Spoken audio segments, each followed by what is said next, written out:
मे साखरे नाम विश्रुतम् येषां चरणसान्निध्यात् जीवा मुक्ता भवन्ति। साखरे वंशविख्यातं ज्ञानदानपरायणं विनायकं गुरुं वन्दे भवबन्धविमुक्तये। ज्ञानप्रतापविलसद्वचनामृतं च अद्वैतभावपटुता हितबुद्धिरस्य। ज्ञानेश्वरस्तु भगवान् अवतीर्णैव श्रीरंगनाथ गुरुराज नमोस्तु तुभ्यं। आज या ठिकाणी देवला पुनर्वसन आमचे परमस्नेही आचार्य माणिकानंद महाराज शास्त्री यांच्या मार्गदर्शनाखाली पंचीकरण मराठी या ग्रंथाचं चिंतन चालू झालेलं आहे। तर पंचीकरण मराठी हा ग्रंथ विष्णू गणेश नेने यांचाच कधीही घ्यायचा। या ग्रंथामध्ये मूळ पुस्तकातल्या गुजराती प्रस्तावनेचे मराठी भाषांतर करण्यात आलेले। हा ग्रंथ पूर्वी मूळ ग्रंथ गुजराती भाषेमध्ये होता। कोणत्या भाषेत? गुजराती। नंतर त्या भाषेचं मराठीमध्ये भाषांतर करण्यात आलं। तर इथं सांगतात श्रुती, स्मृती व पुराणे जात याच्यामध्ये धर्म, अर्थ, काम आणि मोक्ष अशा 4 पुरुषार्थाचे मुख्यत्वे करून निरूपण केलेले आहे। धर्म, अर्थ, काम आणि मोक्ष हे 4 पुरुषार्थ आहेत। आता गर्भवासादी म्हणजे जन्ममरणादी दुःखाची निवृत्ती जीवाने करून परमानंद रूप परमात्म्याची प्राप्ती करून घेणे हा त्या पुरुषार्थातला 4था पुरुषार्थ आहे आणि यालाच मोक्ष असे म्हणतात। गर्भवासादी दुःखाच्या, जन्ममरणाच्या दुःखाची निवृत्ती आणि परमानंदाची प्राप्ती। परम म्हणजे ज्याचा कधी नाश होत नाही अशा आनंदाची प्राप्ती। तर अशा आनंदाला परमात्मा म्हणतात। मग त्या परमात्म्याची प्राप्ती करून घेणं यालाच मोक्ष असं म्हटलेलं आहे। हा 4था पुरुषार्थ आहे। हा पुरुषार्थ सर्वात श्रेष्ठ आहे म्हणून या सर्व ग्रंथामध्ये त्याचे विशेष वर्णन केलेले आहे। मोक्षाचे खरे साधन केवळ भेदरहित आत्मज्ञान आहे। कारण सगळीकडे आपल्याला भेद दिसायला लागला ना, भेद दिसतो, पण भेद खरा आहे का खोटा आहे हे ठरवण्याचं जे साधन बुद्धी ते मनुष्य देहामध्ये आहे। सर्वा घटी राम देहादेही एक, सर्वा घटी राम देहादेही एक। सूर्यप्रकाशक सहस्र रश्मी, एकाच सूर्याचे हजारो किरण आहेत, पण हजारो किरणांचं ऐक्य एका सूर्याशी। तसं प्रत्येक जीवामध्ये जो देहामध्ये जो देही आहे तो एक आहे, म्हणून तिथं भेद दिसतो, भेद नसतो भेद। म्हणून इथं काय सांगतात की या मोक्षाचे खरे साधन केवळ भेदरहित आत्मज्ञान आहे, हे वेदांनी सुद्धा मान्य केलेले आहे। बसा, त्या संबंधाने कोणत्याही प्रकारचा वाद नाही। अभेद आत्मज्ञान मुख्यत्वे तत् आणि त्वम या 2 पदाच्या शोधनावर अवलंबून आहे। तत्त्वम असि हे सद्गुरूच्या मुखातून महावाक्याचं श्रवण होणं फार महत्त्वाचं, कारण हा उपदेश आहे। हे महावाक्य कशाला म्हणायचं? ज्या वाक्यातून जीव ब्रह्माची एकता प्रतिपादन केलेली आहे त्याला महावाक्य म्हणायचं।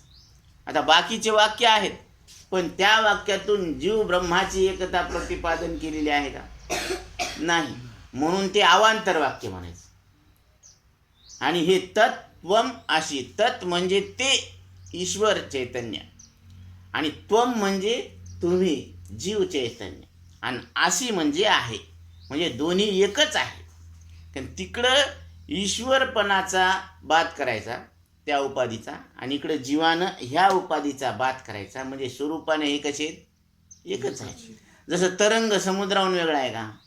तरंग आहे, लाट आहे पाण्यावरची, तर ती लाट पाण्याहून वेगळी नाही, ती लाट पाणीच आहे, म्हणायला लाट आहे फक्त। तसं हा जीव जीव शिव दोन्ही हरिरूपी तरंग. हे जीव आणि शिव हे हरिरूपी काय आहे, समुद्रावरचे तरंग आहेत दोन्ही. सिंधू तो अभंग नेने हरी. म्हणून हरी काय आहे, समुद्र आहे, आणि त्याच्यावरचे हे दोन तरंग आहेत, म्हणजे हे एकच आहेत. म्हणून जीवावघे देव हे प्रमाणे. यासाठी तत्त्वम या दोन पदाच्या उच्चाराने समजला जाणारा, हे तत्पदाच्या उच्चाराने समजला जाणारा ईश्वर आणि त्वम पदाच्या उच्चाराने समजला जाणारा जीव, या दोघांची स्वरूपे कोणती आहेत, त्यांचे यथार्थ ज्ञान होण्यासाठी वेदांत प्रकरणामध्ये वर्णिलेल्या सर्व प्रक्रिया समजल्या पाहिजेत. ह्या वेदांत शास्त्रामध्ये सर्व प्रक्रिया सांगितलेल्या आहेत आणि त्या युक्त्या आपल्याला ध्यानात घ्यायच्या. तर त्या समजल्या वाचून जीवाचे वास्तविक स्वरूप कसे आहे ते जर नाही समजलं तर जीव कसा आहे, त्याचं वास्तविक स्वरूप काय आहे हे आपल्याला लक्षात येणार नाही. व ईश्वराचे वास्तविक स्वरूप कसे आहे याचा निर्णय होऊ शकत नाही. म्हणून जीवाचं आणि ईश्वराचं वास्तविक स्वरूप कसं आहे हे आपल्याला निर्णय लागणार नाही. म्हणून या यथार्थ ज्ञानाचे संपादन करण्यासाठी ज्या वेदांत शास्त्रात परमात्म्यासंबंधी अद्वैत ज्ञानाचे निरूपण केलेले आहे त्याचे साधन संपन्न होऊन, म्हणजे शम दम उपरती समाधान तितिक्षा हे सगळं तिथं पुढं येणार आहे. विवेक वैराग्य समाधी षटक अनुबंध चतुष्ट अधिकारी विषय संबंध प्रयोजन ह्या गोष्टी आपण हळूहळू घेणार आहोत. तर ज्या वेदांत शास्त्रात परमात्म्यासंबंधी अद्वैत ज्ञानाचे निरूपण केलेले आहे त्याचे साधन संपन्न होऊन कोणत्याही विशिष्ट मतासंबंधाचा आपला दुराग्रह सोडून, आपलं जे मत आहे, आपलं जे दुराग्रह आहे ते सोडून द्यायचं. कारण सद्गुरूच्या वचनाची जी सेवा करायची असते ना, त्यांच्या वचनावर विश्वास ठेवणं हीच त्यांची काय आहे, सेवा आहे. ते काय सांगतात हे ध्यानात घ्यायचं. म्हणून साधन संपन्न होऊन कोणत्याही विशिष्ट मतासंबंधाचा आपला दुराग्रह सोडून श्रद्धापूर्वक निष्पक्षपाताने श्रवण मनन व निधिध्यासन मुमुक्षु पुरुषाने करणे अगदी आवश्यक आहे. श्रवण मनन आणि निधिध्यासन. श्रवण म्हणजे ऐकणे, मनन म्हणजे जे ऐकलं त्याचंच रवंत करणं. गाय कशी चरून येते दिवसभर आणि एके ठिकाणी बसून रवंत करत असते, त्याला मनन म्हणते. आणि निधिध्यास म्हणजे जे शिकवलं ना त्याचंच काय करणं, नेहमी नेहमी नेहमी नेहमी चिंतन करणं, याला निधिध्यासन म्हणते. श्रवण मनन निधिध्यास करिये साक्षात्कार, पुढं चौपाई येणार आहे. तर हे अशा पद्धतीनं या विषयावर अनेक विद्वान महापुरुषांनी उपनिषदाच्या आधाराने संस्कृत भाषेमध्ये पुष्कळ ग्रंथ रचून ठेवलेले आहेत. आता याच्याच आधारावर पुष्कळ ग्रंथ आहेत संस्कृत भाषेमध्ये, पण संस्कृत भाषा आपल्याला येते का, नाही. म्हणून परंतु या संस्कृत भाषेचा प्रचार सांप्रत फारच थोडा असल्यामुळे संस्कृत भाषा व जाणणाऱ्या मुमुक्षुला त्याच्यापासून घेता यावा तितका लाभ करून घेता येत नाही. हे लक्षात आणून अशा संस्कृत न जाणणाऱ्या सर्व लोकांची जिज्ञासा तृप्त करण्याचा समर्थ असे पुष्कळ वेदांत ग्रंथ अनेक संस्कृत ग्रंथाच्या आधाराने अनेक विद्वान महात्म्यांनी मराठीत त्याचप्रमाणे हिंदुस्थानीत रचून ठेवले आहे. असे पुष्कळ ग्रंथ आहेत जे मराठी भाषेमध्ये सुद्धा रचना केलेली आहे त्यांची. पण हे ग्रंथ ती भाषा जाणणाऱ्यांनाच मात्र उपयोगी आहेत. परंतु गुजराती भाषेत वेदांत विचारासंबंधी प्रक्रिया त्याच्या योगाने सरळ रीतीने समजतील अशी एकही ग्रंथ आजपर्यंत न झाल्यामुळे संस्कृत सारखी उच्च भाषा तर येत नाही, पण वेदांत जिज्ञासा तर पूर्ण आहे. पहा, आता संस्कृत भाषा तर येत नाही, पण वेदांत जाणून घेण्याची त्यांना जिज्ञासा म्हणजे इच्छा उत्कट आहे. मग त्यांनी काय करावं, तर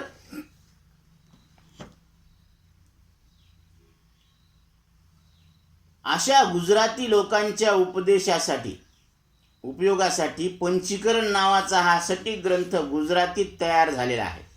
हा मूळ ग्रंथ गुजराती भाषेमध्ये तयार झालेला आहे.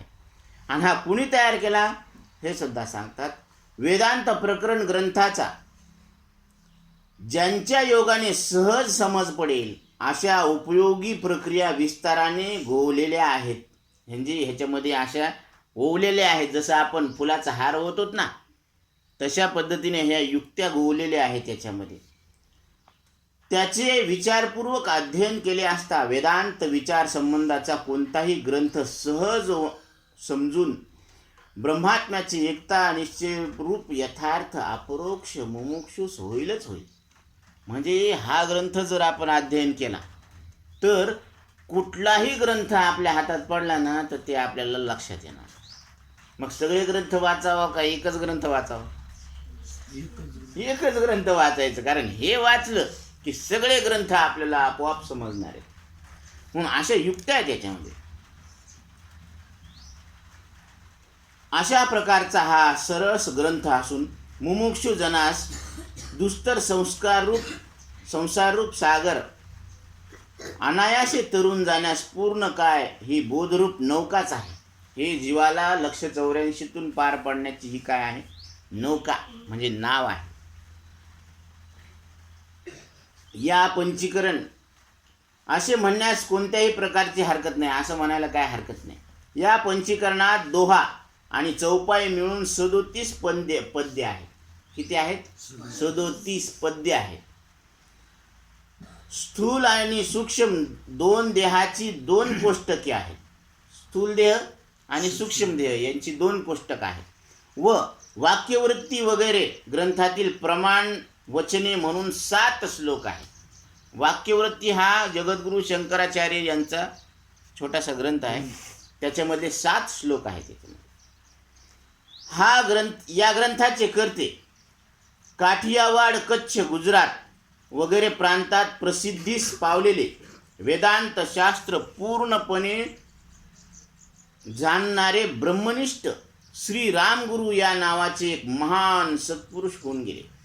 आता या ग्रंथाचे लेखक रचणारे कोण आहेत? श्री रामगुरु आहे. म्हणा कोण आहेत? श्री रामगुरु. हा, हे नाव ध्यानात ठेवायचं. त्या महात्म्याच्या जन्मचरित्राचे वर्णन श्री पंचदशी ग्रंथाचे हिंदुस्थानी भाषेत भाषांतर करणारे पंडित पितांबरजी यांनी यथार्थ व विस्तारपूर्वक आपल्या सदरील ग्रंथात केले आहे. पण या प्रसंगी त्याचा थोडा बहुत पुनरुल्लेख करणे योग्य होईल असे समजून तसे करतो. आता यांच्या चरित्राचं वर्णन पंडित पितांबर यांनी केलेलं आहे. कोणी केलेलं आहे? कोणत्या ग्रंथामध्ये? पंचदशी या ग्रंथामध्ये केलेलं आहे. पण इथं थोडक्यामध्ये आपण त्याचं पाहूत म्हणतात. वेळ झाला. या ब्रह्मनिष्ठ सत्पुरुषाचा जन्म संवत 1840व्या वर्षी दक्षिण हैदराबाद शहरी झाला. या सत्पुरुषाचा जन्म 1840 मध्ये दक्षिण हैदराबाद या शहरी झाला. किती इसवी सन? 1840. आणि कोण्या ठिकाणी? दक्षिण हैदराबाद या ठिकाणी झाला. हे जातीने यजुर्वेदी महाराष्ट्रीय ब्राह्मण होते. त्यांनी आपल्या वयाच्या 16व्या वर्षापासून ब्रह्मचर्य धारण केले होते. त्यांच्यामध्ये बोध करण्याची विलक्षण शक्ती असून महात्म्यांचं सर्वथैव साजतील असे पुष्कळ गुण होते. त्यांच्या शरीराचा वर्ण तेजस्वी होता. ज्या ज्या स्थळी ते आपला वास करीत त्या त्या सर्व स्थळी आपल्या पाशी येऊन सत्संग करणाऱ्या मुमुक्षु आत्म्याचे दृढ ज्ञान होईल अशा रीतीने अद्वैत ब्रह्माचा उपदेश करून अहम ब्रह्मास्मी हा दृढ निश्चय त्यांच्या ठिकाणी ते अद्भुत रीतीने उत्पन्न करीत असत. ते जिथं जिथं जात होते त्या त्या ठिकाणी त्या मुमुक्षुला अहम ब्रह्मास्मी असं प्रत्यक्ष दृढ अपरोक्ष ज्ञान होत असत. ते ज्या ज्या ठिकाणी स्वतः गेले त्या त्या सर्व ठिकाणी त्यांच्या प्रतापाने व अनुभवाने, त्यांचा प्रतापच एवढा होता, सामर्थ्य एवढं होतं, अनुभव होता. जिज्ञासू जनांना महावाक्याचा यथार्थ अनुभव येऊन अद्वैत भागात मार्गाचे स्थापन झालेले आहे. अद्वैत तत्वज्ञानाची तिथं काय झालेली आहे, महती ख्याती झालेली आहे, प्रसिद्धी मिळालेली आहे.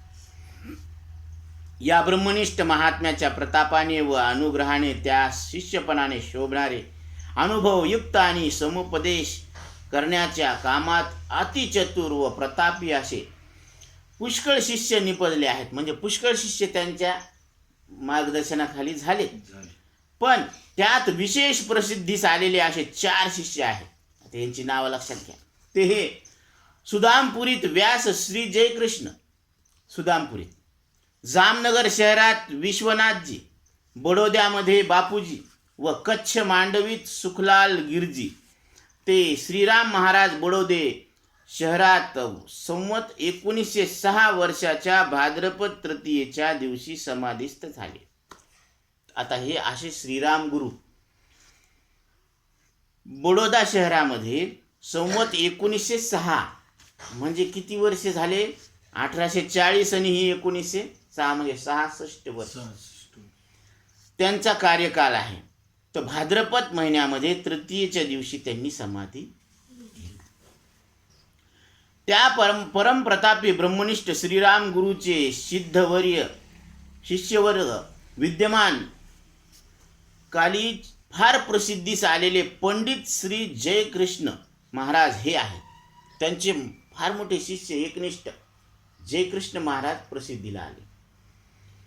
त्यांनी गुरुकृपेने ब्रह्मसाक्षात्कार पूर्वक वेदांत विचारात अविश्रांत परिश्रम केलेले आहेत आणि आपल्यासारख्याच ब्रह्मसाक्षात्कार इतर मुमुक्षु जनास व्हावा या हेतूने ते कित्येक वेदांत विषयक संस्कृत ग्रंथाचे त्यांच्याकडून श्रवण करीत असतात. त्यांच्या जवळ श्रवण करण्यास येणाऱ्या सज्जन मंडळातल्या कित्येक मुमुक्षूंच्या मनात अशी इच्छा उत्पन्न झाली की श्रीराम गुरूंनी केलेल्या मूळ पंचीकरणाच्या प्रत्येक वाक्यात जो अति गंभीर अर्थ भरलेला आहे व त्यात ज्या वेगवेगळ्या प्रक्रिया आहेत त्याची गोड फोड करून दाखवणारी अगदी सुलभ सरळ प्रक्रियाचे काठिण्य बिलकुल न भासवणारी, म्हणजे याच्यात ज्या प्रक्रिया आहेत ना त्याला थोडा अवघडपणा नसावा, सोप्या पद्धतीनं असावं, तर अशा अगदी सुलभ म्हणजे एकंदरीत साधारण बुद्धीच्या मुमुक्षुस सुद्धा उपयोगी पडेल अशा प्रकारची टीका गुजरातीत झाली तर फार चांगलं होईल. आता मूळ ग्रंथ कसा आहे, गुजरातीत आहे, दोह्याच्या रूपात आहे, पण त्याच्यावर सुद्धा काय करायला पाहिजे, टीका व्हायला पाहिजे, अजून सोप्या भाषेत सांगायला पाहिजे असं त्यांना वाटलं. मग मूळ ग्रंथावर अशा प्रकारची टीका करण्याची प्रार्थना या मंडळीने मशार निल्हे पंडितजीस केल्यामुळे त्यांनी फार श्रम करून गुरु शिष्याचा संवाद रूपाने गुजराती भाषेत विस्तारपूर्वक दृष्टांत, सिद्धांत, युक्ती, अनुभव या सर्व प्रकारच्या विवेचनाने युक्त अशी टीका केलेली आहे. आता हे मशार निल्हे हे नाव ध्यानात ठेवा. मशार निल्हे यांनी काय केलं, जे मूळ ग्रंथ होता गुजराती भाषेतला त्याच्यावरच परत त्यांनी काय केली, टीका केली आणि त्याच टीकेचं मराठी भाषेतलं रूपांतर हे मराठी पंचीकरण आहे. म्हणून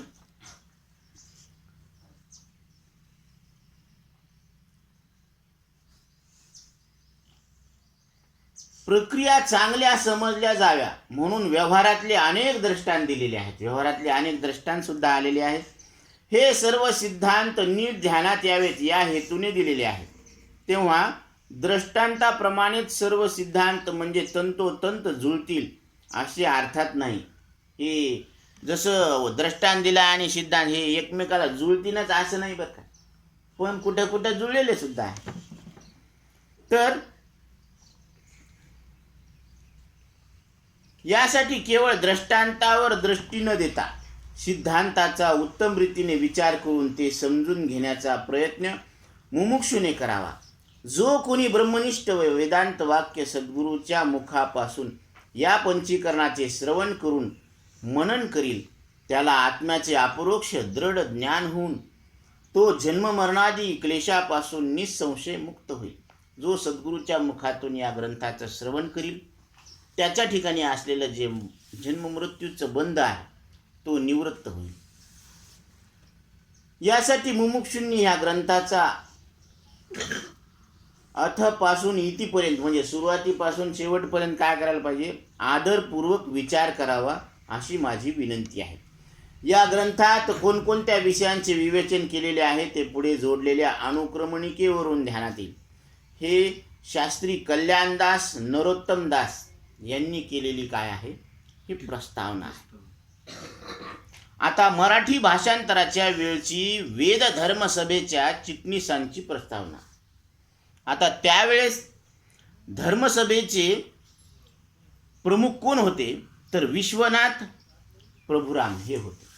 तर त्यांनी काय सांगितलं, मागील प्रस्तावनेत विचारपूर्वक उल्लेख केलेल्या पंचीकरण ग्रंथाचा गुजराती भाषेत गेल्या 33 वर्षाच्या काळात फारच मोठा प्रसार झाला. मागच्या 33 वर्षामध्ये फार मोठा प्रसार झाला. पण हे कधी लिहिलेली आहे, ही वेद धर्म समाज सभा कार्यालय मार्गशीर्ष वद्य 11 शके 1821. म्हणजे आज जर त्याचं गणित काढलं तर किती वर्ष व्हायले, 202 वर्ष. 202. आणि मागच्या काळामध्ये हे 23 वर्षामध्ये याचा प्रचार भरपूर झाला. मग अशा अनुपम ग्रंथाचा प्रसार अन्य भाषातूनही होईल तर फार चांगले अशी वेद धर्म सभेत साहजिकच उत्कट इच्छा झाली. आता वेद धर्म सभेला असं लक्षात आलं की हा ग्रंथ जर प्रत्येक भाषेमध्ये उपलब्ध झाला तर खूप चांगलं होईल, सगळ्या जिज्ञासूला त्याचा उपयोग घेता येईल. मग मराठी भाषा बोलणाऱ्याची संख्या मोठी असून ते लोक धार्मिक आहेत. हे मराठी बोलणारे फार मोठी संख्या याची धार्मिक लोक आहेत व त्यास वेदांताविषयी गोडी आहे आणि यांना गोडीसुद्धा आहे. हे ध्यानात आणून अगोदर मराठीत या ग्रंथाचे उत्तम भाषांतर करायचे असे सभेच्या मनात आल्यावरून आता त्यांनी सही करणार कोण आहेत, हे विश्वराय प्रभुराम हे त्यावेळेच्या सभेचे प्रमुख होते. त्यांनी हे काम रा विष्णू गणेश नेने यांच्याकडे सोपवलं. आता यांनाच का सोपवलं, कारण मशार निल्हे रा विष्णू गणेश नेने हे महाराष्ट्रामध्ये लोकांमध्ये सरळ आणि मार्मिक ग्रंथलेखक म्हणून बरेच प्रसिद्ध आहेत. शिवाय त्यास वेदांत विषयाचीही बरीच अभिरुची असल्यामुळे म्हणजे त्यांना आवड असल्यामुळं त्यांनी काय केलं, त्यांच्याकडून ह्या ग्रंथाचा मराठी भाषेमध्ये झालेला अवतार, त्यांनी या कामी केलेल्या विशेष परिश्रमामुळे शुद्ध प्रौढ सुबोध व एकंदरीत विषय काठिण्य व इतर परिस्थितीत ध्यानात आणता शक्य तितका हृदयंगम झाला आहे. म्हणजे इतकं त्यांच्या अंतःकरणामध्ये हे ठसलेलं आहे अशी सभेची खात्री आहे. ह्यापेक्षा विशेष परीक्षा करण्याचे काम विद्वान वाचकाकडे सोपून ही प्रस्तावना पुरी करतो. आता इथे ही प्रस्तावना पूर्ण झाली. भाषांतरकर्त्याची प्रस्तावना. आता भाषांतरकर्ते कोण आहेत, हे विष्णू गणेश नेने. आता यांची प्रस्तावना आहे, तर हे आपण थोडक्यात पाहू. मुंबई प्रसिद्ध गुजराती वेद धर्म सभेच्या वतीने तिचे विद्वान चिटणीस रा विश्वनाथ प्रभुराम यांचं शिक्षण BA झालेलं आहे. यांनी मूळ गुजराती पंचीकरणावरील गुजरातीतल्या टीकेचे मराठीत भाषांतर करण्याची मला विनंती केल्यावरून मी हे भाषांतर केले आहे. वेदांत शास्त्रास ब्रह्मविद्या म्हणतात. वेदांत शास्त्रालाच काय म्हणतात, ब्रह्मविद्या.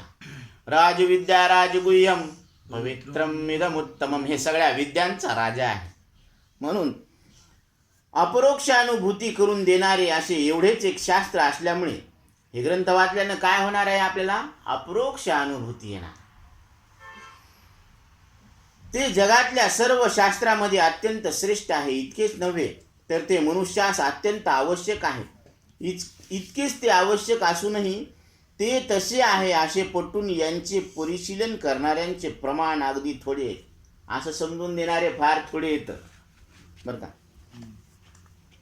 हे सर्व मानव जातीचे फार मोठे दुर्दैव आहे असे म्हणावं लागतं. हे समजून देणारे फार कमी आहेत, हे मानव जातीचं दुर्दैव म्हणावं लागतं. नाही तर हे घरोघर ग्रंथ असायला पाहिजे. ज्ञानेश्वरी घरोघरी असायला पाहिजे, ऐक गाथा घरोघर असायला पाहिजे, हरिपाठ हे सगळे ग्रंथ आपले म्हणजे हिंदू धर्म समुदायाचे आणि आध्यात्मिक ग्रंथ आहेत. गीता भागवत हे प्रत्येकाच्या घरी असायला. गीता भागवत करीती श्रवण अखंड चिंतन विठोबाचे. म्हणून हे काय म्हणतात, या शास्त्राची गुढी मला केवळ माझ्या सुदैवाने लागल्यामुळे त्यांचे होईल तितके परिशीलन करावे असे अलीकडे बहुत दिवसापासून माझ्या मनात घोळत होते. तितक्याच वेदातल्या पंचीकरणासारख्या महत्त्वाच्या विषयावरील फार नावाजलेल्या अशा एका गुजराती पुस्तकाचे भाषांतर मराठीत करण्याचा सुप्रसंग अगदी योग्य वेळी आला असे पाहून निव्वळ वेदांतासारख्या अति कठीण विषयावरील पुस्तकाचे भाषांतर करण्याची माझी वास्तविक योग्यता नसूनही, आता ह्याची माझ्यामध्ये अंगी भाषांतर करण्याची योग्यता नाही तरीसुद्धा काय सांगतात ते, मी हे काम पत्करले ते केवळ हौशीने पत्करले. तेव्हा ते धडपणे शेवटास कसे जाईल अशी अर्थातच प्रारंभापासून मला काळजी होती. असे असून माझे भाषांतर एकदाचे शेवटास जाऊन ते छापातून बाहेर पडून, म्हणजे ते छापून आल्यानंतर लोकांच्या हाती पडेपर्यंत मजल आली, ही ईश्वरावरची मजवरील फार मोठी कृपा आहे. म्हणजे ही ईश्वराची माझ्यावर कृपा झालेली. मूळ पुस्तक व भाषांतर या संबंधाने लिहिण्यापूर्वी अगोदर वर उल्लेख केलेल्या गुजराती वेद धर्म सभे संबंधाने मराठी वाचकांच्या माहितीसाठी 4 शब्द लिहिणे अप्रासंगिक होणार नाही. ही सभा बरीच जुनी असून फार महत्त्वाची. ही धर्मसभा आहे. तिथून सगळे ग्रंथ प्रकाशित होतात त्यांच्या आज्ञेनं. फार महत्त्वाची आहे असे म्हणण्याचे कारण हिने साक्षात गुजराती भाषेवर व परंपरेने मराठी आदी करून इतर सर्व भाषावर फार मोठे उपकार करून ठेवले आहेत. हिने आजपर्यंत संस्कृत भाषेतल्या अनेक सामान्य अशा वैदिक, पौराणिक, ऐतिहासिक, धार्मिक, नैतिक इत्यादी ग्रंथापैकी काहींचा प्रयासाने जीर्णोद्धार करून व काहीचे संशोधन करून त्यांची गुजरातीत भाषांतरे करून गुजराती मंडळीस त्यांचा विलक्षण लाभ करून दिला आहे. हे गुजराती भाषेमध्ये त्यांनी भाषांतर केलं. हा तिचा क्रम आजमितीपर्यंत अव्याहत चालू आहे. शिवाय हिच्याच आश्रयाने मराठीतल्या विविध ज्ञान विस्ताराप्रमाणे, पण त्यांच्या इतक्या अनियमितपणाने मात्र नाही, तर अगदी नियमितपणाने आर्य धर्म प्रकाश या नावाचे एक मासिक पुस्तक विचारणीय लेखांनी भरलेले निघत असते. आर्य धर्म प्रकाश हे एक मासिक त्यांनी चालू केलं होतं. त्यामुळे ते सर्व गुजराती विद्वानास पसंत असल्याबद्दल त्यांचा मोठा लौकिक आहे, फार प्रसिद्धीला आलं ते. त्या सर्वांचे श्रेय वैद्यराज रारा प्रभुराम जीवनराम यांचे बंधू पंडित श्री जयकृष्ण जीवनराम व चिरंजीव रारा विश्वनाथ प्रभुराम यासच आहे. कारण मराठी भाषा बोलणाऱ्यापेक्षाही गुजराती भाषा बोलणाऱ्यात विद्याभिरुची अजून फार कमी आहे. अशा स्थितीत वेदधर्मसारखी अत्यंत उपयोगी संख्या अव्याहत चालविणे सुद्धा कठीण आहे.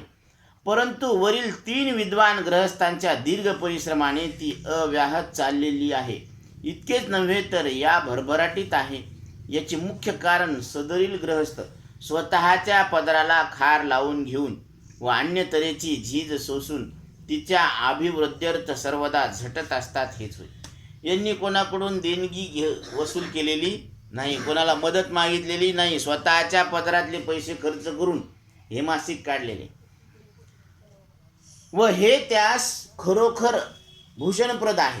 इतके या सभेसंबंधी लिहिणे पुरे आहे. वर उल्लेख केलेले मूळ गुजराती पंचीकरण हे दोहा चौपाई या नावाच्या व्रतात दोनही मिळून 37 पद्यात श्रीराम नावाच्या एका महासत्पुरुषांनी केले. हे सत्पुरुष यजुर्वेदी महाराष्ट्रीय ब्राह्मण असून दक्षिण हैदराबादी जन्मले होते. हे महत्त्वाचे मुद्दे आहेत, हे ध्यानात ठेवायचे. ते सर्वत्र विशेष करून गुजरात, कठियावाड, कच्छ इत्यादी गुर्जर भाषी प्रांतात महाब्रह्मज्ञानी म्हणून प्रख्यात होते. त्याच्या संबंधाची विशेष माहिती मूळ पुस्तकाच्या प्रस्तावनेत वेद धर्मसभेच्या चिटणीसांनी दिलेली मागे छापलीच आहे. म्हणून तिचा पुनरुल्लेख येथे करीत नाही. त्यांनी केलेले हे पंचीकरण पद्यमय असून थोड्याच म्हणजे साऱ्या 37 पद्यात असल्यामुळे ते एकंदर गुजराती जनसमूहातील मुमुक्षु वर्गास यथार्थपणे व सुलभपणे समजण्यासारखे नव्हते, परंतु ते अप्रतिम असल्यामुळे त्याचा लाभ सर्व जनसमूहास करून देण्याचे हेतूने त्यांचे सुप्रसिद्ध शिष्य व विश्वनाथजीचे चुलते ब्रह्मनिष्ठ पंडित श्री जयकृष्ण महाराज यांनी गुजरातीत त्यावर विस्तृत टीका केली. जयकृष्ण महाराज यांनी काय केली? गुजराती भाषेतच काय केली? विस्तारपणे टीका केली.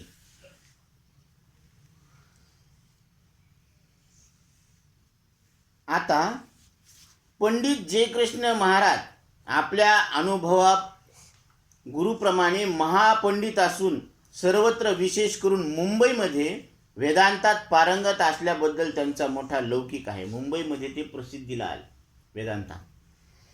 असे सामान्य सन्मान्य ग्रंथाच्या द्वारे हे आपल्या रसाळ वाणीने फार परिश्रम करून भगवत पत्रस्थ मुमुक्षु जनास नित्य नियमाने आत्मबोध करीत असत. इतके हे दयाळू आहेत.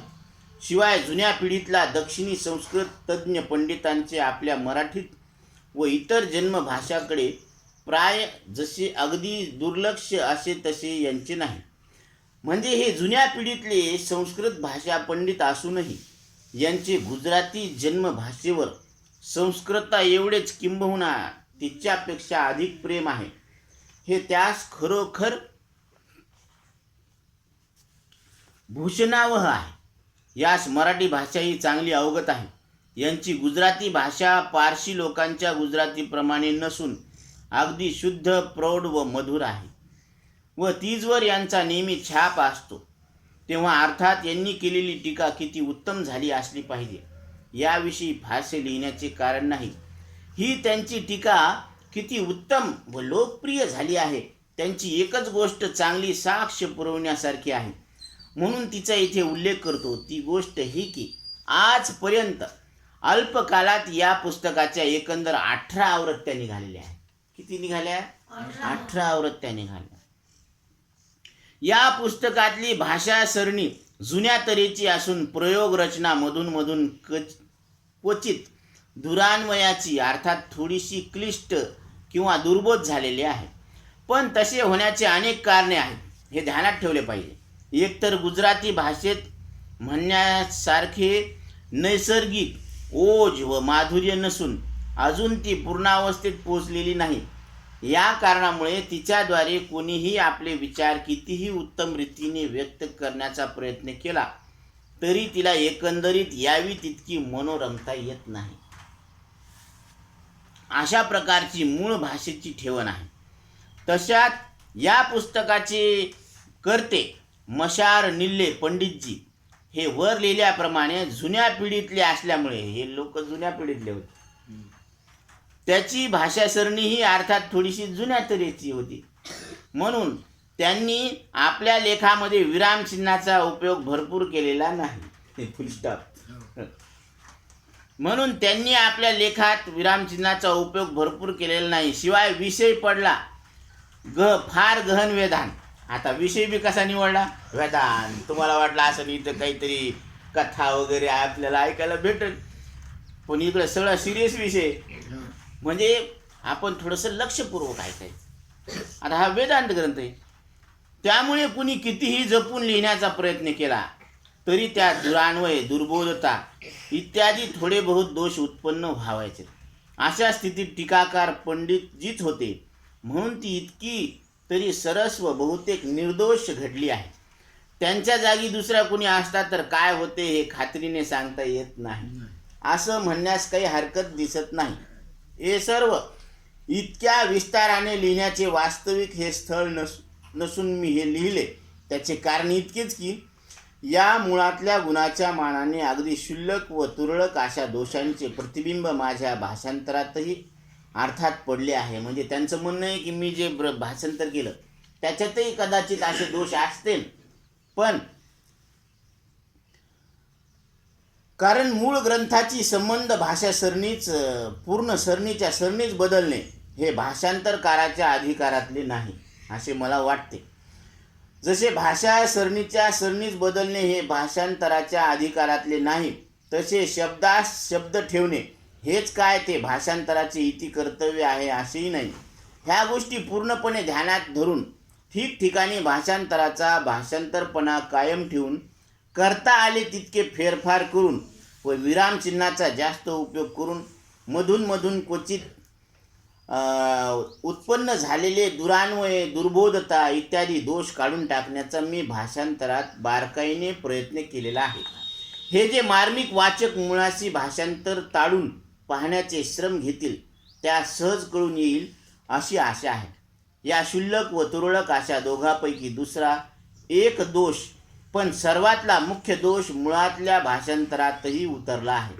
तो हा की बऱ्याच ठिकाणी समजण्यास कठीण अशा संस्कृत किंवा पारिभाषिक शब्दांचे किंवा शब्दसमूहाचे अर्थ जेथे अवश्य दिले पाहिजे होते ते दिलेले नाही व याच्या उलट अगदी सोपे निदान साधारण प्रतीच्या वाचकासही सहज समजले पाहिजे अशा शब्दाचे अर्थ विनाकारण दिलेले आहेत. म्हणजे जे अवघड शब्द आहेत त्याचा अर्थ कुठं कुठं दिला नसन हा एक दोष येऊ शकतो. आता भाषांतरात हा त्याचाही स्वतंत्र टिपा देऊन अशा शब्दाचे किंवा शब्दसमूहाचे अर्थ देण्यास वास्तविक हरकत नव्हती. पण जसे मी केले असते तर ते पंडितजीस आवडले नसते.